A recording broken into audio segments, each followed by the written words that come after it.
ಅತ್ತೆ, ನಾನು ಮನೆಗೆ ಬೇಕಾಗಿರೋ ರೇಷನ್ ಎಲ್ಲ ಆರ್ಡ್ರ್ ಮಾಡ್ತಾ ಇದ್ದೆ. ನಿಮಗೆ ನೆನಪಿರೋ ಹಾಗೆ ಏನಾದರೂ ಬೇಕಾಗಿರೋದಿದ್ರೆ ಹೇಳಿ ಅತ್ತೆ, ಅದನ್ನು ಸೇರಿಸ್ಬಿಡ್ತೀನಿ. ಇಲ್ಲಮ್ಮ, ನನಗನ್ಸೋ ಮಟ್ಟಿಗೆ ಆ ಥರ ಏನಿಲ್ಲ. ಮಿಕ್ಕಿದ ಸಾಮಾನೆಲ್ಲ ಏನೇನು ಬೇಕು ಅಂತ ನಿನಗೆ ಗೊತ್ತಲ್ಲ. ನಿನಗೆ ನಾನು ಏನೇನು ಬೇಕು ಅನ್ಸುತ್ತೋ ಅದಷ್ಟನ್ನು ಬರೆದು ತರಿಸ್ಬಿಡು. ಅತ್ತೆ, ನಾವಿಬ್ಬರೂ ಸೇರಿ ಅಡುಗೆ ಮನೆ ಹ್ಯಾಂಡಲ್ ಮಾಡ್ತಾ ಇರೋದ್ರಿಂದ ತುಂಬ ಒಳ್ಳೆಯದು. ಏನೇ ಬೇಕಾಗಿದ್ರು ಪ್ರತಿಯೊಂದನ್ನು ನಾನು ನಿಮ್ಮ ಹತ್ರ ಕೇಳ್ತೀನಿ, ನಿಮಗೂ ಎಲ್ಲ ಗೊತ್ತಿರುತ್ತೆ. ಅದೇ ನಾನು ಒಬ್ಬಳೇ ನೋಡ್ಕೊಳ್ತಾ ಇದ್ದಿದ್ರೆ ನನಗೆ ಕಷ್ಟ ಆಗ್ತಿತ್ತೇನೋ ಅನಿಸುತ್ತೆ.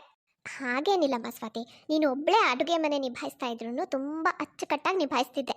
ಏನೂ ಹೆಚ್ಚು ಕಮ್ಮಿ ಮಾಡ್ತಿರ್ಲಿಲ್ಲ. ನಾನು ಬೇರೆ ಸೊಸೆಂದ್ರನ್ನೆಲ್ಲ ನೋಡ್ತೀನಲ್ಲ, ಅವ್ರು ಹೊರಗಡೆ ಹೋಗಿ ಒಂದು ಕೆಲಸ ಮಾಡ್ತಿದ್ರು ಅಂದರೆ ಮುಗ್ದೇ ಹೋಯ್ತಪ್ಪ, ಅಡುಗೆ ಮನೆ ಕಡೆ ತಲೆನೂ ಹಾಕಿ ಮಲ್ಗಲ್ಲ. ಆದರೆ ನೀನು ಹಾಗಲ್ಲ ನೋಡು. ಅತ್ತೆ, ನಾನು ಬೇರೆ ಕೆಲವೊಬ್ರು ಅತ್ತೆಂದ್ರೆ ನೋಡ್ತೀನಲ್ಲ, ಸೊಸೆ ಹೊರಗಡೆ ಹೋಗಿ ಕೆಲಸ ಮಾಡೋಳಾದ್ರೂ ಮನೆ ಕೆಲಸದಲ್ಲಿ ಅಡುಗೆ ಮನೆ ಕೆಲಸದಲ್ಲಿ ಸ್ವಲ್ಪನೂ ಸೊಸೆಗೆ ಸಹಾಯ ಮಾಡ್ತಿರಲ್ಲ. ಸೊಸೆ ಹೊರಗಡೆನೂ ಕೆಲಸ ಮಾಡಬೇಕು, ಮನೇಲೂ ಎಲ್ಲ ಕೆಲಸ ಮಾಡಬೇಕಾಗ್ತಿರತ್ತೆ. ಆದರೆ ನೀವು ಹಾಗಲ್ಲ ಅತ್ತೆ, ನೀವು ಮೊದಲಿಂದನೂ ಅಷ್ಟೇ ನನಗೆಲ್ಲ ವಿಷಯದಲ್ಲೂ ಸಹಾಯ ಮಾಡ್ತಾನೆ ಬಂದಿದ್ದೀರಾ. ಅತ್ತೆ ಪದ್ಮ, ಸೊಸೆ ಸ್ವಾತಿ ಇಬ್ರು ತುಂಬಾ ಅನ್ಯೋನ್ಯವಾಗಿರ್ತಾರೆ. ಅಮ್ಮ, ಏನಿವತ್ತು ಅಡುಗೆ ಮನೆಯಿಂದ ಘಮ ಘಮ ಅಂತ ಸ್ಮೆಲ್ ಬರ್ತಿದೆ. ಅಂಥದ್ದು ಏನು ಮಾಡಿದ್ಯಾ? ಇವತ್ತು ನಾನು ಬದನೆಕಾಯಿ ಎಣ್ಗಾಯಿ ಮಾಡಿದ್ದೀನಿ. ನಿನಗಿಷ್ಟ ಅಲ್ವಾ? ಸ್ವಾತಿ ಹೇಳ್ತಾ ಇದ್ಲು, ಅದಕ್ಕೆ ಮಾಡಿದೆ. ಅಯ್ಯೋ ಅಮ್ಮ, ನನಗೇನು ಇಷ್ಟ ಅಂತ ಸ್ವಾತಿ ನಿನಗೆ ಹೇಳಬೇಕಾ? ಯಾಕೆ ನಿನಗೆ ಗೊತ್ತಿಲ್ವೇನೋ? ಗೊತ್ತು ಕಣೋ, ನನಗೆ ಗೊತ್ತಿರಲ್ವಾ? ನಾನು ಮೊದಲು ಮಾಡ್ತಿದ್ನಲ್ಲ ಎಣ್ಗಾಯಿ, ಅದು ನಾನು ಬೇರೆ ಥರನೇ ಮಾಡ್ತಿದ್ದೆ. ಆದರೆ ಇವತ್ತು ಸ್ವಲ್ಪ ಸ್ವಾತಿ ಹತ್ರನೂ ಅವಳು ಯಾವ ರೀತಿ ಮಾಡ್ತಾಳೆ ಅಂತ ಹೇಳಿ ಕೇಳಿಕೊಂಡು ಅದನ್ನು ಸೇರಿಸಿ ಮಾಡಿದ್ದೀನಿ. ಅದೇನೇ ಇರ್ಲಮ್ಮ, ಇವತ್ತು ನನ್ನ ಫೇವ್ರೆಟ್ ಎಣ್ಗಾಯಿ ಮಾಡಿದ್ಯಾ, ಚೆನ್ನಾಗಿ ಬಾರಿಸ್ತಾ ಇರೋದೆ. ಅಮ್ಮ, ನೀನು ಒಂದು ಒಳ್ಳೆ ಕೆಲಸ ಮಾಡಿದ್ಯಾ. ಸ್ವಾತಿಗೂ ನಿನ್ನ ಕೈ ರುಚಿನೇ ಬರೋ ಥರ ಮಾಡಿದ್ಯಾ. ಇಲ್ಲ ಕಣೋ, ಸ್ವಾತಿ ಮೊದಲಿಂದನೂ ತುಂಬ ಚೆನ್ನಾಗಿ ಅಡುಗೆ ಮಾಡ್ತಾಳೆ. ನಾನೇನು ಭಾರಿ ಅವಳಿಗೆ ಹೇಳ್ಕೊಟ್ಟಿಲ್ಲ, ಅವಳ ಕೈ ರುಚಿನೇ ಚೆನ್ನಾಗಿದೆ. ಸರಿ ಸರಿ, ಇನ್ನೇನು ಸ್ವಾತಿನೂ ಆಫೀಸಿಂದ ಬರೋ ಹೊತ್ತಾಯ್ತು. ನೀನು ಹೋಗಿ ಫ್ರೆಶ್ ಆಗಿ ಬಾ, ಎಲ್ಲರೂ ಒಟ್ಟಿಗೆ ಊಟ ಮಾಡೋಣ. ಆಯ್ತಮ್ಮ. ಈ ಕುಟುಂಬದಲ್ಲಿ ಏನೂ ಕೊರತೆ ಇರಲ್ಲ, ಎಲ್ಲರೂ ತುಂಬ ಅನ್ಯೋನ್ಯವಾಗಿರ್ತಾರೆ. ಆದರೆ ಒಂದಿನ ಸ್ವಾತಿ, ನನ್ನ ತಂಗಿ ಸುಜಾತ ಬರ್ತಾ ಇದ್ದಾಳೆ ಕಣಮ್ಮ. ಹೌದಾ ಅತ್ತೆ? ನಿಮ್ಗಂತೂ ಚೆನ್ನಾಗಾಯ್ತಲ್ಲ. ಹಾಗಾದ್ರೆ ಇಬ್ರು ಅಕ್ಕ ತಂಗಿ ಕೂತ್ಕೊಂಡು ಸಾಕನ್ಸೋವರೆಗೂ ಮಾತಾಡ್ಬೋದು. ಎಲ್ಲಿ ಮಾತಾಡೋದಮ್ಮ, ನಿನಗೆ ಗೊತ್ತಲ್ಲ ಸ್ವಾತಿ, ನನಗೂ ನನ್ನ ತಂಗಿಗೂ ಅಷ್ಟೊಂದು ಹೊಂದಾಣಿಕೆ ಬರಲ್ಲ ಅಂತ. ಅವಳು ಒಂದು ಸ್ವಲ್ಪ ಬೇರೆ ಥರನೇ. ಅವಳಿಗೂ ನನಗೂ ಯಾವ ವಿಷಯದಲ್ಲೂ ಹೋಲಿಕೆನೇ ಇಲ್ಲ. ಇನ್ನು ಹೇಳಬೇಕಂದ್ರೆ ಅವಳ ಸ್ವಭಾವ ನನಗಷ್ಟು ಇಷ್ಟನೇ ಆಗಲ್ಲಮ್ಮ. ಹೋಗಲಿ ಬಿಡಿ ಅತ್ತೆ, ಎಷ್ಟೇ ಆದರೂ ನಿಮ್ಮ ತಂಗಿ ಅಲ್ವಾ, ನಾವೇ ಅಡ್ಜಸ್ಟ್ ಹಾಕ್ಕೊಂಡು ಹೋಗ್ಬೇಕಷ್ಟೆ. ಹೌದು, ಅವರು ಒಬ್ಬರೇ ಬರ್ತಾ ಇದ್ದಾರಾ ಇಲ್ಲ ಯಾರಾದರೂ ಜೊತೆಗೆ ಬರ್ತಾ ಇದ್ದಾರಾ? ಗೊತ್ತಿಲ್ಲಮ್ಮ, ಒಬ್ಬಳೇ ಬರ್ತಾಳೇನೋ ಅಂತ ಅನಿಸುತ್ತೆ. ಅತ್ತೆ, ಅವರಿಗೆ ಫುಲ್ ಫ್ಯಾಮಿಲಿ ಜೊತೆನೇ ಬರಕ್ಕೆ ಹೇಳಿ. ಇಷ್ಟು ದಿನ ಆದಮೇಲೆ ಬರ್ತಾ ಇದ್ದಾರೆ, ಎಲ್ಲರೂ ಬಂದು ಖುಷಿಯಾಗಿದ್ದು ಹೋಗಲಿ ಅಲ್ವಾ? ನೋಡೋಣ ಇರು, ಏನಾಗುತ್ತಾ. ಮಾರನೇ ದಿನನೇ ಸುಜಾತ ಬರ್ತಾಳೆ. ಪದ್ಮ, ಯಾಕೆ ಒಂಥರ ಸುರುಗ್ದಂಗಾಗಿ ಹೋಗಿದ್ಯಾ? ನೀನು ನೋಡಿದ್ರೆ ನಿನ್ನ ಸೊಸೆ ಏನು ಕೆಲಸ ಮಾಡಲ್ಲ, ಎಲ್ಲ ನಿನ್ನ ಹತ್ರನೇ ಮಾಡಿಸ್ತಾಳೇನೋ ಅಂತ ಅನಿಸುತ್ತೆ. ಅಯ್ಯೋ, ಹಾಗೆಲ್ಲ ಏನಿಲ್ಲಮ್ಮ, ನನ್ನ ಸೊಸೆ ಆ ಥರ ಎಲ್ಲ ಏನೂ ಮಾಡಲ್ಲ. ಅಷ್ಟಕ್ಕೂ ಮನೆಯಲ್ಲಿ ಅಂಥ ತಲೆ ಹೋಗೋವಂಥ ಕೆಲಸ ಏನಿಲ್ಲ. ಇರೋದೇ ಸ್ವಲ್ಪ ಸ್ವಲ್ಪ ಕೆಲಸ, ಅದನ್ನು ನಾನು ನನ್ನ ಸೊಸೆ ಇಬ್ಬರು ಸೇರ್ಕೊಂಡು ಮಾಡ್ಕೋತೀವಿ.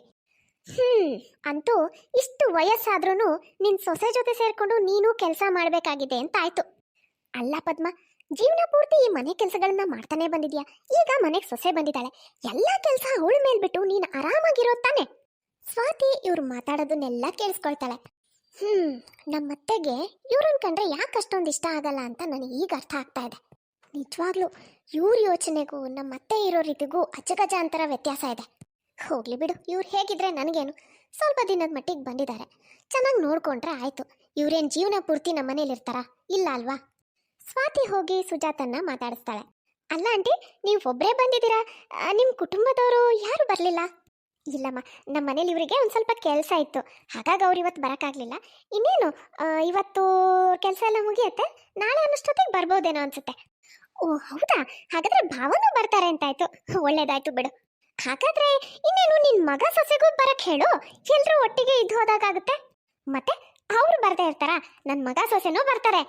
ಅವರೆಲ್ಲರಿಗಿನ ಮೊದಲು ನಾನು ಯಾಕೆ ಬಂದೆ ಅಂದರೆ, ಇಲ್ಲಿ ನನ್ನ ಕುಟುಂಬದವರೆಲ್ಲ ಇರೋಕ್ಕೆ ಸರಿಯಾದ ವ್ಯವಸ್ಥೆ ಇದೆಯೋ ಇಲ್ವೋ, ಅವ್ರಿಗೆ ಸರಿ ಹೋಗುತ್ತೋ ಇಲ್ವೋ ಅಂತೆಲ್ಲ ನಾನು ಗಮನಿಸ್ಬೇಕಿತ್ತು. ಅದಕ್ಕೆ ಮೊದಲು ಬಂದೆ.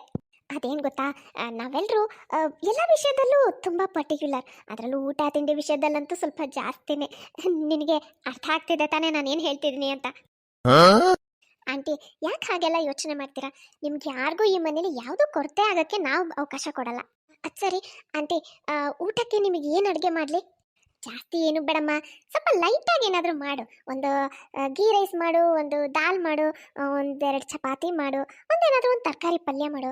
ಹಾಗೆ ಒಂದು ಸ್ವಲ್ಪ ಮಜ್ಜಿಗೆನೂ ರೆಡಿ ಮಾಡಮ್ಮ. ಮಜ್ಜಿಗೆ ಇಲ್ಲ ಅಂದರೆ ನನಗೆ ಊಟ ಮಾಡ್ದಂಗೆ ಅನ್ಸಲ್ಲ. ಅಷ್ಟೇ, ಜಾಸ್ತಿ ಏನು ಬೇಡ, ಇಷ್ಟೇ ಸಾಕು ಲೈಟಾಗಿ. ಅತ್ತೆ ಸೊಸೆ ಇಬ್ರು ಮುಖ ಮುಖ ನೋಡ್ಕೋತಾರೆ. ಸ್ವಾತಿ ಸುಜಾತ ಹೇಳಿರೋ ಮೆನುನ ರೆಡಿ ಮಾಡೋಕ್ಕೋಸ್ಕರ ಅಡುಗೆ ಮನೆಗೆ ಹೋಗ್ತಾಳೆ. ಅತ್ತೆ ಕೂಡ ಅವಳು ಹಿಂದೆ ಹಿಂದೆನೇ ಹೋಗ್ತಾಳೆ. ಸ್ವಾತಿ, ದಯವಿಟ್ಟು ಏನು ಅನ್ಕೋಬೇಡಮ್ಮ. ನಾನು ನಿನಗೆ ಮೊದಲೇ ಹೇಳಿದ್ನಲ್ಲ, ಇವಳು ಒಂದು ಸ್ವಲ್ಪ ಬೇರೆ ರೀತಿನೇ ಅಂತ. ತಾವಾಗೆ ಮನೆಗೆ ಬಂದಾಗ ನಾವು ಅವ್ರನ್ನ ಕಳ್ಸೋಕ್ಕೂ ಬರಲ್ಲ ಅಲ್ವಾ? ಆದರೆ ಏನು ಮಾಡೋದು, ಇದೇ ರೀತಿ ನಡ್ಕೊಂಡ್ರೆ ನಮಗೂ ಹಿಂಸೆ ಆಗ್ಬಿಡುತ್ತೆ. ದಯವಿಟ್ಟು ಏನು ಅನ್ಕೋಬೇಡಮ್ಮ, ನನ್ನನ್ನು ಕ್ಷಮಿಸ್ಬಿಡು. ಅಯ್ಯೋ ಅತ್ತೆ, ನೀವು ಯಾಕೆ ಕ್ಷಮೆ ಕೇಳ್ತಾ ಇದ್ದೀರಾ? ಅವ್ರುಗಳ ಆ ರೀತಿ ಇದ್ರೆ ಮನೆಗೆ ಬಂದಿರೋ ಅತಿಥಿಗಳನ್ನ ಚೆನ್ನಾಗಿ ನೋಡ್ಕೊಳ್ಳೋದ್ರಲ್ಲಿ ನಾವು ಏನು ಕಡಿಮೆ ಇಲ್ಲ ಅಂತ ಅವ್ರಿಗೂ ತೋರ್ಸೋಣ. ಅಷ್ಟಕ್ಕೂ ಅವ್ರೇನು ಜೀವನ ಪೂರ್ತಿ ಇಲ್ಲೇ ಇರ್ತಾರ ಅತ್ತೆ? ಇಲ್ಲ ಅಲ್ವಾ, ಕೆಲವು ದಿನ ಇದ್ಬಿಟ್ಟು ಹೋಗ್ತಾರೆ ಅಷ್ಟೇ ತಾನೆ. ಸ್ವಲ್ಪ ಹೊಂದ್ಕೊಂಡು ಹೋದ್ರೆ ಆಯ್ತು ಬಿಡಿ. ನಾವುಗಳೇ ಸ್ವಲ್ಪ ಹೊಂದ್ಕೊಂಡು ಅವ್ರು ಇರೋ ಅಷ್ಟು ದಿನನೂ ಚೆನ್ನಾಗಿ ನೋಡ್ಕೊಂಡ್ರೆ ಆಯ್ತು ಅಲ್ವಾ? ಸರಿನಮ್ಮ, ಆಯ್ತು. ಅಲ್ಲಿ ಒಬ್ಳೆ ಕೂತಿದ್ದಾಳೆ, ನಾನು ಹೋಗ್ತೀನಿ. ಪದ್ಮ, ನಿನ್ಗೇನು ನಿನ್ ಸೊಸೆ ತವ್ರ ಮನೆ ಕಡೆಯಿಂದ ದಪ್ಪದೊಂದು ಬಂಗಾರದ್ದು ನೆಕ್ಲೆಸ್ ಸಿಕ್ಕಿದೆಯಂತೆ, ಎಲ್ಲಿ ತೋರ್ಸು ನೋಡೋಣ. ಹೌದು ಸುಜಾತ, ನಮ್ಮ ಬೀಗರು ಬಲವಂತ ಮಾಡಿ ಆ ಸರನ ನನಗೆ ಕೊಟ್ಟರು. ನಾನು ಎಷ್ಟು ಬೇಡ ಅಂದರೂ ಕೇಳಿಲ್ಲ ಗೊತ್ತಾ. ಈ ವಯಸ್ಸಲ್ಲಿ ನಾನು ಅಂತಹ ಸರ ಹಾಕೊಂಡು ಏನು ಮಾಡಲಿ? ನೋಡೋಕ್ಕಾದ್ರೂ ಚಂದ ಕಾಣಿಸುತ್ತಾ? ಇಲ್ಲ, ಅದಕ್ಕೆ ನಾನು ಆ ಸರನ ನನ್ನ ಸೊಸೆಗೆ ಕೊಟ್ಬಿಟ್ಟೆ. ನಿನಗೇನು ತಲೆ ಕೆಟ್ಟಿದ್ಯೇನೆ ಪದ್ಮ? ಹೋಗಿ ಹೋಗಿ ಆ ಸರನ ನಿನ್ನ ಸೊಸೆಗೆ ಕೊಟ್ಟಿದ್ಯಲ್ಲ, ಅವಳ ಬದಲು ನಿನ್ನ ಮಗಳಿಗಾದ್ರೂ ಕೊಡೋದು ತಾನೆ. ಅಷ್ಟಕ್ಕೂ ನನ್ನ ಮಗಳಿಗೇನು ನಾವು ಕೊರತೆ ಮಾಡಿಲ್ವಲ್ಲ. ಅವಳಿಗೆ ಬೇಕಾದಷ್ಟು ಒಡವೆ ಮಾಡಿಸ್ಕೊಟ್ಟಿದ್ದೀವಿ, ಮದುವೆನೂ ತುಂಬ ಗ್ರ್ಯಾಂಡಾಗಿ ಮಾಡಿಕೊಟ್ಟಿದ್ದೀವಿ. ಮದುವೆಲೇನು ಸ್ವಲ್ಪ ಹಣ ಖರ್ಚು ಮಾಡಿದ್ದೀವ? ನಿನಗೆ ಗೊತ್ತಲ್ಲ ಸುಜಾತ, ನನ್ನ ಮಗಳು ಮದುವೆನ ನನ್ನ ಮಗ, ನನ್ನ ಸೊಸೆ ಸ್ವಾತಿನೇ ನಿಂತು ಮಾಡಿದ್ದು. ಖರ್ಚೆಲ್ಲ ಅವರೇ ನೋಡ್ಕೊಂಡಿದ್ದು. ಅಯ್ಯೋ ಪದ್ಮ, ನೀನು ಹೇಳೋದೊಳ್ಳೆ ಚೆನ್ನಾಗಿದೆ. ಅವ್ರೇನು ಹೊರಗಿನವ್ರಿಗೆ ಖರ್ಚು ಮಾಡಿದಾರಾ? ನಿನ್ನ ಮಗ ನಿನ್ನ ಸೊಸೆ ಮಾಡಿರೋದು ನಿನ್ನ ಮಗಳಿಗೆ.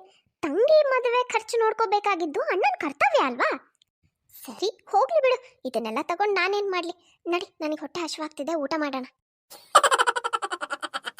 ಥೂ ಥೂ ಥೂ ಥೂ, ಪದ್ಮ, ನಿನ್ನ ಸೊಸೆ ಇದೇನು ಅಂತ ಅಡುಗೆ ಮಾಡಿದಾಳೆ? ಈ ಥರ ಘೀ ರೈಸ್ ಯಾರಾದರೂ ಮಾಡ್ತಾರಾ? ಆ ಚಪಾತಿ ಪಲ್ಯ ಅಂತೂ ಬಾಯಲ್ಲಿಡಕ್ಕಾಗ್ತಿಲ್ಲ. ಅಲ್ಲಮ್ಮ ಸ್ವಾತಿ, ನಿನ್ಗೇನು ಅಡುಗೆನೇ ಮಾಡಕ್ ಬರಲ್ವಾ? ಏನು ಮಾತಾಡ್ತಾ ಇದೀಯಾ ಸುಜಾತ? ಅಡುಗೆ ಚೆನ್ನಾಗೇ ಆಗಿದೆಯಲ್ಲ. ಸಾಕು ಸುಮ್ಮನಿರು ಪದ್ಮ, ಚಿಕ್ಕನಿಂದನೂ ನಾನು ನೋಡಿದ್ದೀನಿ ನಿನ್ನನ್ನು. ಅಡುಗೆ ಬಗ್ಗೆ ಏನು ಸರಿಯಾಗಿ ಗೊತ್ತಿಲ್ಲ ನಿನಗೆ. ನೀನು ಅಡುಗೆ ಮಾಡಿದ್ರು ಅದೆಷ್ಟು ಚೆನ್ನಾಗಿ ಮಾಡ್ತೀಯ ಅಂತ ನನಗೆ ಗೊತ್ತು. ಅದಕ್ಕೆ ಇಷ್ಟು ಕೆಡ್ದಾಗಿರೋ ಅಡುಗೆ ನಿನಗೆ ಇಷ್ಟ ಆಗ್ತಾ ಇರೋದು. ಆಂಟಿ, ನನಗೇನು ನೀವು ಹೇಳೋ ಅಷ್ಟು ಕೆಡ್ದಾಗಿದೆ ಅಡುಗೆ ಅಂತ ಅನ್ನಿಸ್ತಿಲ್ಲ. ನೀನು ಮಾಡಿರೋ ಅಡುಗೆ ನಿನಗೆ ಚಂದ ಅನ್ನಿಸ್ಬೇಕು. ನೋಡಮ್ಮ, ನಾಳೆಯಿಂದ ನೀನು ಅಡುಗೆನೇ ಮಾಡಕ್ಕೆ ಹೋಗ್ಬೇಡ, ನಾನೇ ಮಾಡ್ತೀನಿ. ಅತ್ತೆ ಸೊಸೆ ಇಬ್ರು ಮುಖ ಮುಖ ನೋಡ್ಕೋತಾರೆ. ಸುಜಾತ ಚೆನ್ನಾಗಿಲ್ಲ ಅಂತಾನೆ ಬಡಿಸಿದ್ದನ್ನೆಲ್ಲ ಖಾಲಿ ಮಾಡಿ ರೂಮಿಗೆ ಮಲ್ಗೋಕೆ ಹೋಗ್ತಾಳೆ. ಸ್ವಾತಿ, ಸುಜಾತ ನಡ್ಕೊಂಡಿರೋ ರೀತಿ ಬಗ್ಗೆ ನನಗೆ ತುಂಬ ಬೇಸರ ಆಗ್ತಿದೆ. ನಿನಗೆ ನಾನು ಏನು ಹೇಳಬೇಕು ಅಂತಲೇ ಗೊತ್ತಾಗ್ತಿಲ್ಲಮ್ಮ. ನನಗಂತೂ ತುಂಬ ಮುಜುಗರ ಅನ್ನಿಸ್ತಾ ಇದೆ. ಅಯ್ಯೋ ಅತ್ತೆ, ಅವ್ರು ಆ ರೀತಿ ನಡ್ಕೊಂಡಿದ್ದಕ್ಕೆ ನೀವು ಯಾಕೆ ಇಷ್ಟೊಂದು ಮುಜುಗರ ಮಾಡ್ಕೋತೀರಾ? ಅಷ್ಟಕ್ಕೂ ಅತ್ತೆ, ಅವರು ನಾಳೆಯಿಂದ ತಾನೇ ಅಡುಗೆ ಮಾಡ್ತೀನಿ ಅಂತ ಹೇಳಿದ್ರಲ್ವಾ, ಒಂಥರ ಒಳ್ಳೇದಾಯ್ತು ತಾನೆ. ಒಂದಷ್ಟು ದಿನದ ಮಟ್ಟಿಗೆ ಅಡುಗೆ ಕೆಲಸದಿಂದ ನಾವು ಫ್ರೀ ಆಗಿಬಿಡ್ತೀವಿ ಅಲ್ವಾ? ಅವ್ರಿಗೆ ಏನು ಇಷ್ಟ ಬರುತ್ತೋ ಅದನ್ನು ಮಾಡಲಿ ಬಿಡಿ, ನಾವು ಏನು ತಲೆ ಕೆಡಿಸ್ಕೊಳ್ಳೋದು ಬೇಡ. ಅದೇನೋ ಸರಿನಮ್ಮ, ಆದರೆ ಅವಳು ಅದು ಏನು ಅಡುಗೆ ಮಾಡ್ತಾಳೋ, ಹೇಗೆ ಮಾಡ್ತಾಳೋ ಯಾರಿಗೆ ಗೊತ್ತು. ಅದು ಅಲ್ಲದೆ ಅವಳ ಗಂಡ ಮಗ ಸೊಸೆ ಎಲ್ಲರೂ ಬರ್ತಾ ಇದ್ದಾರೆ. ಆಮೇಲೆ ಅಡುಗೆ ಮನೆ ಪರಿಸ್ಥಿತಿ ಇನ್ನು ಹೇಗಿರುತ್ತೋ ಗೊತ್ತಿಲ್ಲ. ಹೌದತ್ತೆ, ಅದು ನಿಜನೇ. ಹೋಗ್ಲಿ ಬಿಡಿ, ಅದೇನೋ ಆಮೇಲೆ ನೋಡ್ಕೊಂಡ್ರಾಯ್ತು. ನೀವು ಹೋಗಿ ಈಗ ಆರಾಮಾಗಿ ನಿದ್ದೆ ಮಾಡಿ. ಸರಿನಮ್ಮ. ಮಾರನೇ ದಿನ ಬೆಳಿಗ್ಗೆ. ಅತ್ತೆ, ಬೆಳಗ್ಗೆ ಅಡುಗೆ ಮನೆಯಿಂದ ಏನಿದು ಸೌಂಡ್ ಕೇಳಿಸ್ತಾ ಇದೆ? ಶೋ, ಬರೀ ಶಬ್ದ ಅಷ್ಟೇ ಅಲ್ಲಮ್ಮ, ವಾಸನೆ ನೋಡಿದ್ಯಾ? ಏನೋ ಒಂಥರ ಘಾಟ್ ಸ್ಮೆಲ್ ಬರ್ತಾ ಇದೆ. ಹೌದತ್ತೆ, ನೀವು ಹೇಳಿದ್ಮೇಲೆ ನಾನು ಈಗ ಗಮನ ಕೊಡ್ತಾ ಇದ್ದೀನಿ. ತುಂಬ ಸ್ಟ್ರಾಂಗ್ ಒಂಥರ ಕೆಟ್ಟ ಸ್ಮೆಲ್ ಬರ್ತಾ ಇದೆ. ಅಷ್ಟೊತ್ತಿಗೆ ಸುಜಾತ ಸೊಸೆ ಶಿಲ್ಪ ಟೀ ತಗೊಂಡು ಅಲ್ಲಿಗೆ ಬರ್ತಾಳೆ. ಅರೆ ಶಿಲ್ಪ, ನೀನು ಯಾವಾಗ ಬಂದೆ? ಆಂಟಿ, ನಾನು ಬೆಳಗಿನ ಜಾವನೇ ಬಂದೆ. ನೀವೆಲ್ಲ ಮಲಗಿದ್ರಲ್ವ, ಹಾಗಾಗಿ ನಿಮಗೆ ನಾವು ಬಂದಿದ್ದು ಗೊತ್ತಾಗಿಲ್ಲ. ನಮ್ಮ ಅತ್ತೆ ಬಂದು ಬಾಗಿಲು ತೆಗೆದ್ರು. ಹೌದಾ? ಅಯ್ಯೋ, ನಮಗೇನು ಗೊತ್ತೇ ಆಗಿಲ್ಲ. ಅಲ್ಲ, ನಮ್ಮನ್ನು ಎಪ್ಸೋದಲ್ವಾ? ಅದು ಸರಿ, ಒಬ್ಬಳೇ ಬಂದೆ, ಯಾರ್ಯಾರು ಬಂದ್ರ ಜೊತೆಗೆ? ನಾನು, ನನ್ನ ಗಂಡ, ನಮ್ಮ ಮಾವ 3 ಜನ ಒಟ್ಟಿಗೆ ಬಂದ್ವಿ. ತಗೊಳ್ಳಿ, ಟೀ ತಗೊಳ್ಳಿ. ಅಲ್ಲ ಶಿಲ್ಪ, ನಾನೇ ಟೀ ಮಾಡ್ತಾ ಇದ್ದೆ, ನೀನ್ಯಾಕೆ ತೊಂದರೆ ತಗೊಳಕ್ ಹೋದೆ? ಪರವಾಗಿಲ್ಲ ಬಿಡಿ ಸ್ವಾತಿ, ನಮ್ಮ ಅತ್ತೆ ಹೇಳ್ತಾ ಇದ್ರು ನೀವೇನೋ ಅಡುಗೆನ ತುಂಬ ಕೆಟ್ಟದಾಗಿ ಮಾಡಿದ್ರಂತೆ. ಅದಕ್ಕೆ ಟೀ ಎಲ್ಲ ನಾನೇ ಮಾಡಿದೆ. ಯಾಕೆ ಸ್ವಾತಿ, ನೀವು ಹೊರಗಡೆ ಕೆಲ್ಸಕ್ಕೆ ಹೋಗೋ ಇದ್ರಲ್ಲಿ ಅಡುಗೆ ಮಾಡೋದನ್ನ ಮರ್ತೇ ಬಿಟ್ಟಿದ್ದೀರಾ? ಹಾಗೆಲ್ಲ ಏನಿಲ್ಲ ಶಿಲ್ಪ. ನನ್ನ ಸೊಸೆ ಸ್ವಾತಿ ಅಡುಗೆ ಚೆನ್ನಾಗೇ ಮಾಡ್ತಾಳೆ. ಅವಳು ಮಾಡೋ ಅಡುಗೆ ನಮಗಂತೂ ತುಂಬ ಇಷ್ಟ. ಹಾಗಾದ್ರೆ ನಾನು ಮಾಡಿರೋ ಈ ಟೀ ಕುಡಿದು ನೋಡಿ, ಆಮೇಲೆ ನಿಮಗೆ ಚೆನ್ನಾಗಿರೋದು ಯಾವುದು ಚೆನ್ನಾಗಿಲ್ಲದೆ ಇರೋದು ಯಾವುದು ಅನ್ನೋದು ಗೊತ್ತಾಗುತ್ತೆ. ಶಿಲ್ಪ ಇಬ್ಬರಿಗೂ ಟೀ ಕೊಟ್ಟು ಅಲ್ಲಿಂದ ಹೋಗ್ತಾಳೆ. ಅತ್ತೆ ಸೊಸೆ ಇಬ್ರು ಟೀ ಕುಡಿತಾರೆ. ಆ ಟೀ ರುಚಿ ನೋಡಿ ಇಬ್ರು ಮುಖನೇ ಒಂಥರ ಆಗ್ಬಿಡತ್ತೆ. ಅತ್ತೆ ಅಡುಗೆ ಮನೇಲಿರೋ ಎಲ್ಲಾ ಮಸಾಲೆ ತಗೊಂಡು ಈ ಟೀನಲ್ಲೇ ಹಾಕಿದಾಳೆ ಅಂತ ಅನಿಸ್ತಾ ಇದೆ. ಹೌದು ಕಣಿ, ಇದ್ರಲ್ಲೇನು ಒಂದು ಎರಡು ಮಸಾಲೆ ಇಲ್ಲ, ಎಲ್ಲ ಹಾಕಿಟ್ಟಿದ್ದಾಳೆ. ಇದನ್ನ ಯಾರಾದ್ರೂ ಟೀ ಅಂತ ಅಂತಾರ? ಅತ್ತೆ ಹೋಗ್ಲಿ ಬಿಡಿ ಅತ್ತೆ, ಕುಡಿಯಕ್ಕೆ ಹೋಗ್ಬೇಡಿ. ಈ ಟೀ ಕುಡಿದ್ರೆ ಹೊಟ್ಟೆ ಹಾಳಾಗದೆ ಸೈ. ನಾನೇ ಹೋಗಿ ನಮ್ಮಿಬ್ರಿಗೂ ಟೀ ಮಾಡ್ಕೊಂಡು ಬರ್ತೀನಿ. ಹೌದು ಸ್ವಾತಿ, ಹಾಗೆ ಮಾಡು ಹೋಗು. ನೋಡಮ್ಮ ಸ್ವಾತಿ, ನಾವು ಆಲಿವ್ ಆಯಿಲ್, ಆಮೇಲೆ ಪನ್ನೀರ್, ತುಪ್ಪ, ಶುಂಠಿ, ಬೆಳ್ಳುಳ್ಳಿ, ಇದನ್ನೆಲ್ಲ ಒಂದಷ್ಟು ಆರ್ಡ್ರ್ ಮಾಡಿದ್ದೀವಿ. ಯಾಕಂದರೆ ತಿಂಡಿ ಹೊತ್ತಾಯ್ತಲ್ಲಮ್ಮ, ಇದನ್ನೆಲ್ಲ ಯೂಸ್ ಮಾಡಿ ನಾವು ತಿಂಡಿ ಮಾಡ್ಕೋಬೇಕು. ಹಾಗಾಗಿ ಆರ್ಡ್ರ್ ಮಾಡಿದ್ದೀವಿ. ನೀನೊಂದು ಸ್ವಲ್ಪ ಬಿಲ್ ಪೇ ಮಾಡಿಬಿಡ್ತೀಯಾ? ಅಲ್ಲ ಆಂಟಿ, ಬೆಳಗ್ಗೆ ಬೆಳಗ್ಗೆ ಪನ್ನೀರ್, ತುಪ್ಪ, ಶುಂಠಿ, ಬೆಳ್ಳುಳ್ಳಿ ಇವೆಲ್ಲ ಹೆವಿ ತಿಂಡಿ ಯಾಕೆ? ಲೈಟಾಗಿ ಏನಾದರೂ ಉಪ್ಪಿಟ್ಟು, ಅವಲಕ್ಕಿ, ಇಡ್ಲಿ ಈ ಥರ ತಿಂಡಿ ಮಾಡ್ಬೋದಲ್ವಾ? ಇದೇ ಸಮಸ್ಯೆ ನೋಡಿ ಸ್ವಾತಿ ನಿಮ್ಮ ವಿಷಯದಲ್ಲಿ. ನಿಮಗೆ ಅಡುಗೆ ಚೆನ್ನಾಗೇ ಮಾಡೋಕ್ಕೂ ಬರಲ್ಲ, ಚೆನ್ನಾಗಿರೋ ಅಡುಗೆ ಅದನ್ನು ತಿನ್ನೋಕ್ಕೂ ಗೊತ್ತಿಲ್ಲ. ಯಾವ ಅಡುಗೆ ಯಾವ ಹೊತ್ತಲ್ಲಿ ತಿಂದರೆ ಏನು? ಬೆಳಗ್ಗೆ ಬೆಳಗ್ಗೆ ಹೆವಿಯಾಗಿ ತಿನ್ನಬಾರ್ದು ಅಂತ ಏನಾದರೂ ಇದೆಯಾ? ಅತ್ತೆ ಎಲ್ಲ ಆರ್ಡ್ರ್ ಮಾಡಿದ್ದಾರೆ, ನೀವು ಸುಮ್ಮನೆ ಪೇಮೆಂಟ್ ಮಾಡಿ ಅಷ್ಟೇ. ಅದು ಹಾಗಲ್ಲ ಸುಜಾತ, ಅದೇನಂದರೆ ಇವತ್ತು ಗುರುವಾರ ಅಲ್ವಾ? ಗುರುವಾರ ನಮ್ಮನೇಲಿ ಈ ಶುಂಠಿ, ಬೆಳ್ಳುಳ್ಳಿ, ನೀರುಳ್ಳಿ ಇದು ಯಾವುದೂ ಹಾಕಿ ಅಡುಗೆ ಮಾಡಲ್ಲ. ಸುಮ್ಮನಿರು ಪದ್ಮ, ಇದನ್ನೆಲ್ಲ ಏನಂತ ನಡೆಸ್ತೀಯೋ ಏನೋ. ಎಲ್ಲ ದಿನನೂ ಒಂದೇ. ದೇವ್ರೇನು ಆ ದಿನ ತಿನ್ಬೇಡಿ ಈ ದಿನ ಮಾತ್ರ ತಿನ್ನಿ ಅಂತ ಹೇಳ್ತಾರ? ಇಲ್ಲ ತಾನೆ, ಏನಾಗಲ್ಲ, ಸುಮ್ಮನಿರು. ಅದು ಅಲ್ಲದೆ ಆಂಟಿ, ಅತಿಥಿಗಳು ಭಗವಂತನ ಸ್ವರೂಪ ಅಲ್ವಾ? ಮತ್ತೆ ಅವ್ರಿಗೆ ಏನು ಇಷ್ಟ ಆಗುತ್ತೋ ಅದನ್ನೇ ಮಾಡಬೇಕಾಗುತ್ತೆ. ಸರಿ ಬಿಡಿ. ಸ್ವಾತಿ, ಇಲ್ಲಿ ನೀವೇನು ಯೂಸ್ ಮಾಡ್ತಿರಲ್ಲ ಆ ಅಕ್ಕಿ ನಮಗೆ ಸ್ವಲ್ಪನೂ ಇಷ್ಟ ಆಗಲ್ಲ. ಅದನ್ನು ನಾವು ತಿನ್ನೋದೇ ಇಲ್ಲ. ನಮಗೆ ಬಾಸ್ಮತಿ ರೈಸೇ ತಿಂದು ಅಭ್ಯಾಸ. ಹಾಗಾಗಿ ಒಂದು 10 kg ನಾನು ಆರ್ಡ್ರ್ ಮಾಡಿದ್ದೀನಿ. ಇನ್ನೇನು ತಂದು ಕೊಡ್ತಾರೆ, ಅದ್ರ ಪೇಮೆಂಟ್ ಮಾಡಿಬಿಡ ಆಯಿತಾ? ಏನು 10 kg? 10 kg ಸ್ವಲ್ಪ ದಿನಕ್ಕೆ ಅಷ್ಟೊಂದ? ಹ್ಞೂ, ಮತ್ತೆ ನಾವೊಂದು 3-4 ದಿನನೇ ಇರ್ತೀವಿ ಅಂದರೂ ಒಂದು 10 kg ಅಕ್ಕಿನಾದರೂ ಬೇಕಾಗುತ್ತಲ್ವಾ? ಹ್ಞೂ ಸರಿ ಬಿಡಿ ಆಂಟಿ. ಮಾರನೇ ದಿನ, ಸ್ವಾತಿ ಏನಿದು ಮನೇಲಿ ಹಣ್ಣೇ ಇಲ್ಲ. ಒಂದು ಕೆಲಸ ಮಾಡು, ಒಂದು 5-6 ಲೀಟ್ರ್ ಹಾಲು, ಆಮೇಲೆ ಒಂದು 2 kg ಡಿಫ್ರೆಂಟ್ ವೆರೈಟಿ ಹಣ್ಣುಗಳನ್ನು ಆರ್ಡ್ರ್ ಮಾಡಿ ತರಿಸ್ಬಿಡು. ನಾನು ಕಸ್ಟರ್ಡ್ ಮಾಡಬೇಕು, ಫ್ರೂಟ್ ಸಲಾಡ್ ಮಾಡಬೇಕು. ಏನು 5-6 ಲೀಟ್ರ್ ಹಾಲಿಂದು ಕಸ್ಟರ್ಡಾ? ಅಷ್ಟೊತ್ತಿಗೆ ಅಲ್ಲಿಗೆ ಶಿಲ್ಪಾಳ ಮಾವ ನಾಗರಾಜ್ ಬರ್ತಾನೆ. ಅದೇನು ಗೊತ್ತೇನಮ್ಮ ಸ್ವಾತಿ, ಇವತ್ತು ಯಾಕೋ ನಮ್ಮೆಲ್ರಿಗೂ ಕಸ್ಟರ್ಡ್ ಫ್ರೂಟ್ ಸಲಾಡ್ ತಿನ್ನಬೇಕು ಅಂತ ತುಂಬ ಆಸೆ ಆಯಿತು. ಅದಕ್ಕೆ ನೀನು ಬರೀ ಬೇಕಾಗಿರೋ ಸಾಮಾನೆಲ್ಲ ತರಿಸ್ಬಿಡು. ಅದನ್ನು ಮಾಡೋದನ್ನೆಲ್ಲ ನಮ್ಮ ಶಿಲ್ಪ ಮಾಡ್ತಾಳೆ. ಅವಳು ಇದನ್ನು ಮಾಡೋದ್ರಲ್ಲಿ ಎಕ್ಸ್ಪರ್ಟ್. ಸರಿ ಅಂಕಲ್, ಎಲ್ಲ ತರಿಸ್ತೀನಿ. 1-2 ದಿನ ಕಳೆದ್ಮೇಲೆ. ಸ್ವಾತಿ, ಈ ಕೆಲವು ದಿನಗಳಿಂದ ಈ ಸಿಕ್ಕಾಪಟ್ಟೆ ಮಸಾಲೆ ಹಾಕಿರೋ ಅಡುಗೆ ಊಟ ಮಾಡಿ ಹೊಟ್ಟೆ ಎಲ್ಲ ನನಗೆ ಉರಿತಾ ಇದೆ. ಒಂಥರ ಹಿಂಸೆ ಅನ್ನಿಸ್ತಾ ಇದೆ. ಏನು ಮಾಡೋದು ಗೊತ್ತಾಗ್ತಿಲ್ಲ ರೀ. ನನಗೂ ಅಷ್ಟೊಂದು ಮಸಾಲೆ ಹಾಕಿರೋ ಅಡುಗೆ ಊಟ ಮಾಡೋಕ್ಕಾಗ್ತಿಲ್ಲ. ಅದಕ್ಕೆ ನಾನು ದಿನ ಮೊಸರನ್ನ ತಿಂತಾ ಇದ್ದೀನಿ. ಅದು ಹಾಗಿರಲಿ ರೀ, ನನಗೆ ಮನೆ ಖರ್ಚಿಗೆ ಒಂದು ಸ್ವಲ್ಪ ದುಡ್ಡು ಕೊಡಿ. ದುಡ್ಡೆಲ್ಲ ಖಾಲಿಯಾಗಿ ಹೋಗಿದೆ. ಹೌದಾ? ಅದು ಹೇಗೆ ಇಷ್ಟು ಬೇಗ ಹಣ ಖಾಲಿ ಆಗುತ್ತೆ? ಈ ಸಲ ಅಂತೂ ನಾನು 5,000 ಜಾಸ್ತಿನೇ ಕೊಟ್ಟಿದ್ದೆ. ನೋಡ್ರಿ, ನನಗೆ ಏನೂ ವಾದ ಮಾಡೋ ಮನಸ್ಸಿಲ್ಲ. ಖರ್ಚು ಎಲ್ಲೆಲ್ಲಿ ಏನೇನಾಯಿತು ಅಂತ ನಾನು ಆಮೇಲೆ ನಿಮಗೆ ವಾಟ್ಸಪ್ ಮಾಡ್ತೀನಿ, ಸರಿನಾ? ಅಷ್ಟೊತ್ತಿಗಲ್ಲಿಗೆ ಪದ್ಮ ಬರ್ತಾಳೆ.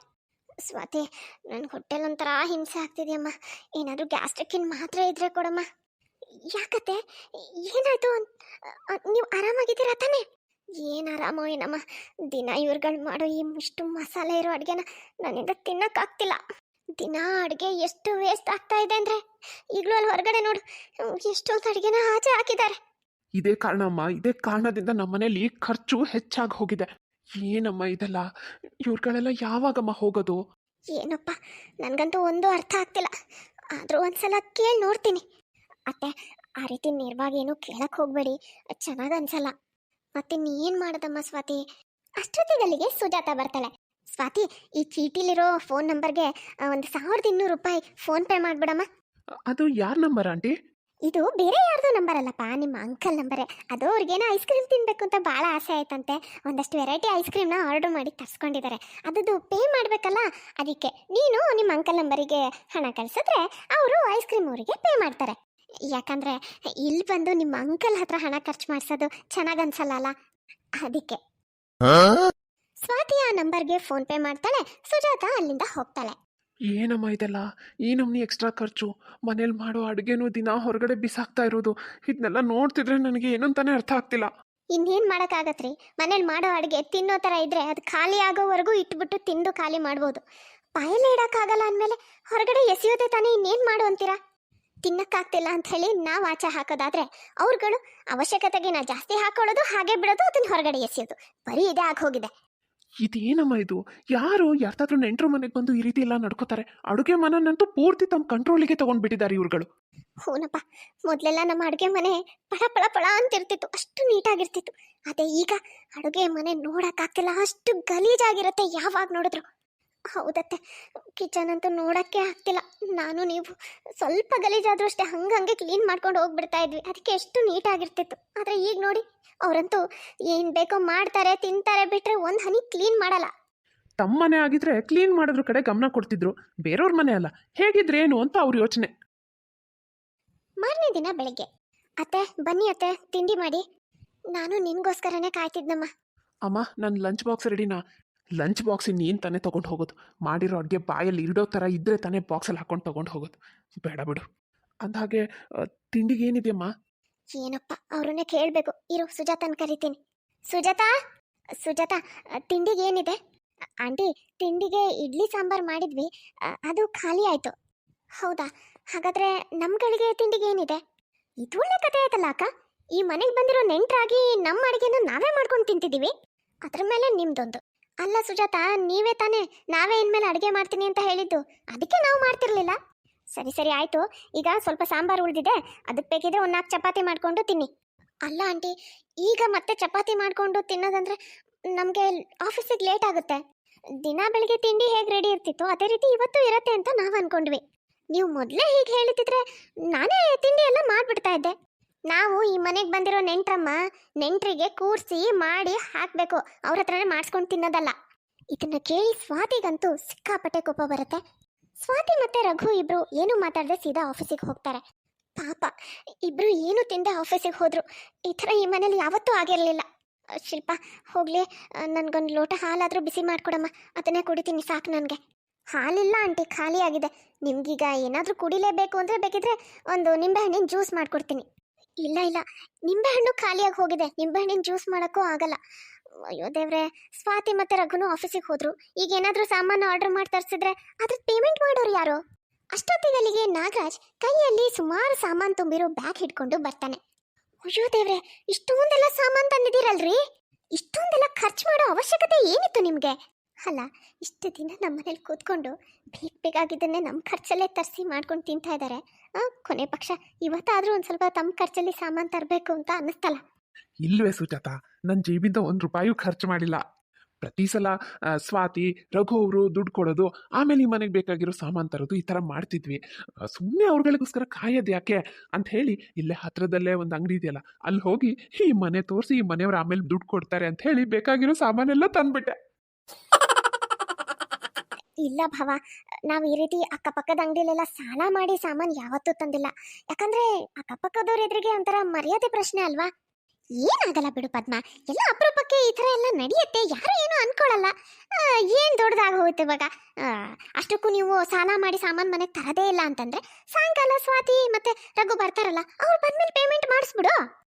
ಏನು ಒಂಚೂರು ದುಡ್ಡು ಆಮೇಲೆ ಕೊಡ್ತೀವಿ ಅಂತ ಸಾಮಾನು ತಗೊಂಡು ಬಂದ್ಬಿಟ್ರೆ ಏನಾಗ್ಬಿಡುತ್ತೆ? ಅವ್ರ ಅಂಗಡಿ ಎಲ್ಲಿ ಹೋಗುತ್ತೆ, ನೀವುಗಳೆಲ್ಲಿ ಹೋಗ್ತೀರಾ? ಕೊಟ್ರೆ ಆಯ್ತಪ್ಪ ಆಮೇಲೆ.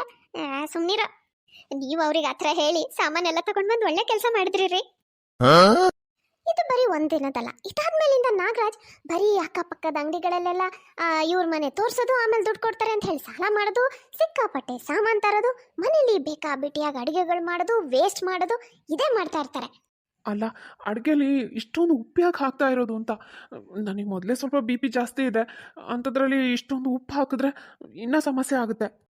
ಏನಿಲ್ಲಪ್ಪ, ಅದು ನಿಮ್ಮ ಅಂಕಲ್ಗೆ ಡಾಕ್ಟ್ರು ಸ್ವಲ್ಪ ಉಪ್ಪು ಜಾಸ್ತಿ ತಿನ್ನಕ್ಕೆ ಹೇಳಿದ್ದಾರೆ, ಅದಕ್ಕೆ ಅಡುಗೆಗೆ ಉಪ್ಪು ಜಾಸ್ತಿ ಹಾಕ್ತೀವಿ. ಅವ್ರು ಹೇಗೂ ಉಪ್ಪು ಜಾಸ್ತಿ ಇರೋ ಅಡುಗೆ ತಿನ್ಬೇಕಲ್ವಾ, ಅದನ್ನೇ ನಾವು ತಿನ್ನೋದನ್ನ ಅಭ್ಯಾಸ ಮಾಡ್ಕೊಂಡಿದ್ದೀವಿ. ನಮಗೆ ಅಭ್ಯಾಸ ಆದ ಹಾಗೆ ನಿನಗೂ ಅಭ್ಯಾಸ ಆಗತ್ತೆ ಬಿಡು. ಅಲ್ಲ, ಅಷ್ಟಕ್ಕೂ ನೀವುಗಳಿಲ್ಲಿ ತುಂಬ ದಿನ ಎಲ್ಲಿರ್ತೀರಾ? ನೀವು ವಾಪಸ್ಸು ಮನೆಗೆ ಹೋಗ್ಬೇಕಾಗಿರುತ್ತಲ್ವಾ? ಅದು ಸರಿ ಆಂಟಿ, ನೀವು ವಾಪಸ್ ಯಾವಾಗ ಹೋಗ್ತಾ ಇದ್ದೀರಾ? ಈಗ ಎಲ್ಲಮ್ಮ, ಈಗ ಎಲ್ಲಿ ಹೋಗೋದು, ನಾವು ಇನ್ನೂ ಒಂದಷ್ಟು ದಿನ ಇರ್ತೀವಿ. ನಿಮಗೆ ಗೊತ್ತಲ್ಲ, ನನ್ನ ಗಂಡ ಫಾರಿನಿಗೆ ಹೋಗಿದ್ದಾರೆ. ಅವರು ವಾಪಸ್ ಬರೋವರೆಗೂ ನಾವು ಇಲ್ಲೇ ಇರಬೇಕು ಅಂತ ಅನ್ಕೊಂಡಿದ್ದೀವಿ. ನನಗೂ ಬೇಜಾರಾಗಲ್ಲ, ನಮ್ಮ ಅತ್ತೆ ಮಾವನಿಗೂ ಬೇಜಾರಾಗಲ್ಲ ನಿಮ್ಗಳ ಜೊತೆ ಇದ್ರೆ. ಇದೇನೋ ಇದು, ಇವ್ರುಗಳಿಗೆ ಒಳ್ಳೆ ತಮಾಷೆ ಆಗೋಗಿದೆ. ನಮಗೆಲ್ಲಿ ಪ್ರಾಣ ಸಂಕಟ. ಇವ್ರುಗಳು ಯಾವಾಗ ಹೋಗೋದು ಅಂತಾನೆ ಅರ್ಥ ಆಗ್ತಿಲ್ಲ. ಎಷ್ಟೇ ಆದರೂ ನಿನ್ನ ತಂಗಿ, ನೀನೇ ಮಾತಾಡೋರ ಹತ್ರ. ಸುಮ್ಮನಿರ್ರಿ. ಅತ್ತೆ ಏನು ತಾವಾಗೆ ಹೋಗೋರ್ನೆಲ್ಲ ಇಲ್ಲಿ ಕರ್ಕೊಂಡು ಬಂದಿದ್ದಾರಾ? ಇಲ್ಲ ತಾನೆ, ತಾವಾಗೆ ಅವರೆಲ್ಲ ಇಲ್ಲಿಗೆ ಬಂದಿರೋದು. ಅತ್ತೆಗೆ ಮೊದಲಿಂದನೂ ಅವ್ರು ಇಷ್ಟ ಆಗಲ್ವಂತೆ. ಅವ್ರ ಗುಣ ಎಲ್ಲ ನನಗೆ ಸರಿ ಹೋಗಲ್ಲ ಅಂತ ಹೇಳ್ತಾನೆ ಇರ್ತಾ ಇದ್ರು. ಆದರೆ ಯಾಕೋ ಇವ್ರದ್ದು ದಿನೇ ದಿನೇ ಅತಿ ಆಗ್ತಾ ಇದೆ. ಇನ್ನೂ ಇವ್ರುಗಳನ್ನ ಸಹಿಸ್ಕೊಳಕ್ಕಾಗಲ್ಲ. ಹಾಗಾಗಿ ಇದಕ್ಕೆ ಏನಾದರೂ ಮಾಡಲೇಬೇಕು.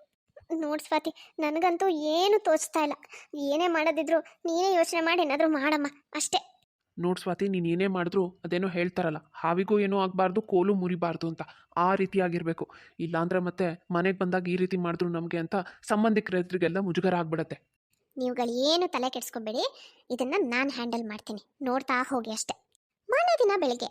ಅರೆ ಸ್ವಾತಿ, ಇದೇನಿದು? ಮನೇಲಿ ಹಾಲೇ ಇಲ್ಲ, ಎಲ್ಲ ಖಾಲಿಯಾಗಿ ಹೋಗಿದೆ. ಹೌದು, ಆದ್ರೆ ನಿನ್ನೆ ತಾನೇ 4-5 ಲೀಟ್ರ್ ಹಾಲು ತಂದಿದ್ದು.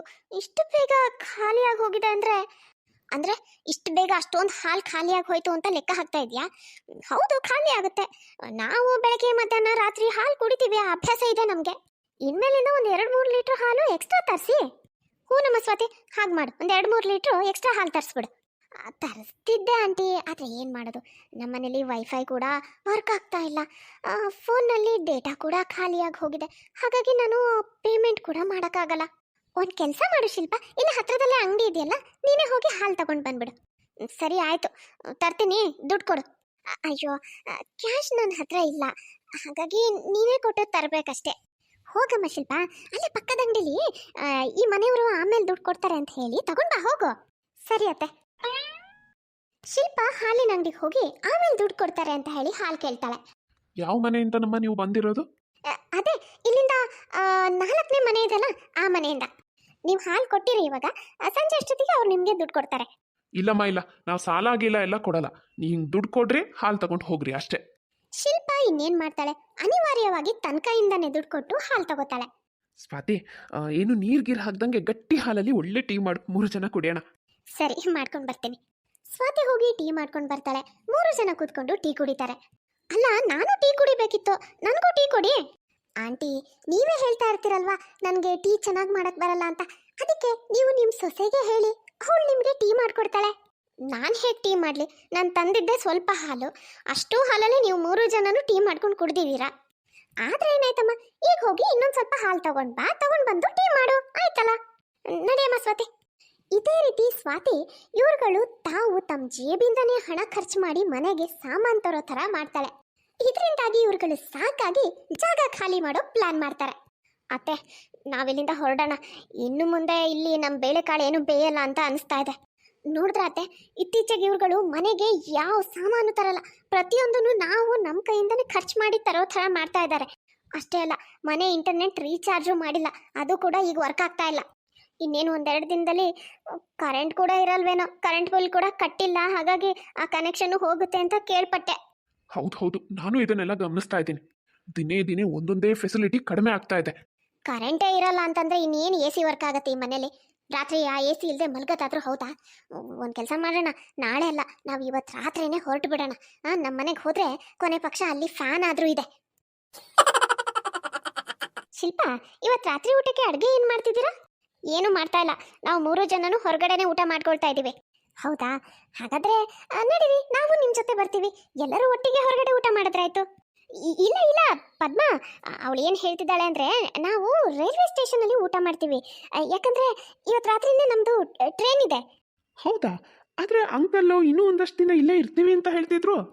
ಇಲ್ಲ, ಅದು ಊರಲ್ಲಿ ಅರ್ಜೆಂಟ್ ಒಂದು ಸ್ವಲ್ಪ ಕೆಲಸ ಬಂದಿದೆ, ಹಾಗಾಗಿ ಇದಕ್ಕಿದಾಗೆ ಹೋಗಬೇಕಾಗಿದೆ. ನಾವಿನ್ನು ಬರ್ತೀವಿ, ಆಯ್ತಾ? ಸರಿ, ಹಾಗಾದ್ರೆ ನಾವಿನ್ನು ಬರ್ತೀವಿ. ಬ್ಯಾಗ್ ಎಲ್ಲ ರೆಡಿ ಮಾಡಿ ಅಲ್ಲೇ ಹೊರಗಡೆ ಇಟ್ಬಿಟ್ಟು ಬಂದಿದ್ದೀವಿ. ಈಗ ಹಾಗೆ ತಗೊಂಡು ಹೊರಟ್ಬಿಡ್ತೀವಿ. ಸರಿ, ಹಾಗಾದ್ರೆ ಅರ್ಜೆಂಟ್ ಕೆಲಸ ಬಂದಿದೆ ಅಂದಮೇಲೆ ಮತ್ತೆ ಹೋಗ್ಲೇಬೇಕಲ್ಲ. ಸರಿ ಆಯ್ತು, ಹೋಗಿ ಬನ್ನಿ. ಅಬ್ಬಾ, ಅಂತೂ ಹೋದ್ರು. ಈಗ ಎಷ್ಟು ನಿರಾಳವಾಗಿದೆ ಅಂದರೆ ಸರಿ, ಸ್ವಾತಿ, ಇವ್ರುಗಳು ಪಕ್ಕದ ಅಂಗಡಿಗೆಲ್ಲ ಹೋಗಿ ಸಾಮಾನೆಲ್ಲ ಸಾಲ ಕೇಳಿದಾಗ ಅವ್ರು ಯಾರೂ ಕೊಡ್ತಾ ಇರ್ಲಿಲ್ವಲ್ಲ? ಯಾಕೆ? ಇವ್ರುಗಳಿಂದ ಏನಾದರೂ ನಮ್ಮ ಬಗ್ಗೆ ಅವರಿಗೆ ಕೆಟ್ಟ ಒಪಿನಿಯನ್ ಬಂದಿದ್ಯಾ? ಅದಕ್ಕೆ ಏನಾದರೂ ಸಾಲ ಕೊಡ್ಲಿಲ್ವಾ? ಇಲ್ಲ ಅತ್ತೆ, ಇವ್ರುಗಳು ಅಕ್ಕಪಕ್ಕದ ಅಂಗಡಿಗೆ ಹೋಗಿ ಸಾಲ ಕೇಳ್ತಾರೆ ಅಂತ ನನಗೆ ಚೆನ್ನಾಗಿ ಗೊತ್ತಿತ್ತು. ಅದಕ್ಕೆ ನಾನು ಮೊದಲೇ ಅವ್ರ ಹತ್ರ ಹೋಗಿ ಎಲ್ಲ ವಿಷಯನೂ ಹೇಳಿ ಅವ್ರುಗಳು ಬಂದು ಕೇಳಿದ್ರೆ ಯಾವ ಕಾರಣಕ್ಕೂ ಸಾಲ ಕೊಡಬೇಡಿ ಅಂತ ಹೇಳಿಬಿಟ್ಟಿದ್ದೆ. ಹಾಗಾಗಿ ಇವರು ಕೈಯಿಂದ ಹಣ ಹಾಕಿ ಸಾಮಾನು ತರೋ ಹಾಗಾಗ್ತಿತ್ತು. ಆಮೇಲೆ ನಾನೇ ಮನೆ ಇಂಟರ್ನೆಟ್ಟು ಎಲ್ಲ ಬಂದ್ ಮಾಡಿಸ್ಬಿಟ್ಟಿದ್ದೆ. ನಾನು ಏನು ಕಡಿಮೆ ಇಲ್ಲ. ಇನ್ನೇನು ಒಂದೆರಡು ದಿನದಲ್ಲಿ ಕರೆಂಟ್ ಕೂಡ ಇರೋದಿಲ್ಲ, ಆ ಬಿಲ್ಲು ಕಟ್ಟಿಲ್ಲ, ಹಾಗಾಗಿ ಕರೆಂಟಿಂದು ಕನೆಕ್ಷನ್ ಎಲ್ಲ ಹೋಗ್ಬಿಡುತ್ತೆ ಅಂತ ಅವ್ರಗಳ ಹತ್ರ ಹೇಳಿದ್ದೆ. ನೋಡಿದ್ರಲ್ಲ ಫ್ರೆಂಡ್ಸ್, ಇವತ್ತಿನ ಈ ವಿಡಿಯೋ ನಿಮಗೆ ಸ್ವಲ್ಪನಾದರೂ ಇಷ್ಟ ಆಗಿದ್ರೆ ಪ್ಲೀಸ್ ಚಾನಲ್ನ ಸಬ್ಸ್ಕ್ರೈಬ್ ಮಾಡಿ, ಹಾಗೆ ಪ್ಲೀಸ್ ಲೈಕ್ ಮಾಡೋದನ್ನು ಮಾತ್ರ ಮರಿಬೇಡಿ. ಮುಂದಿನ ವಿಡಿಯೋದಲ್ಲಿ ಮತ್ತೆ ಸಿಗೋಣ. Bye friends.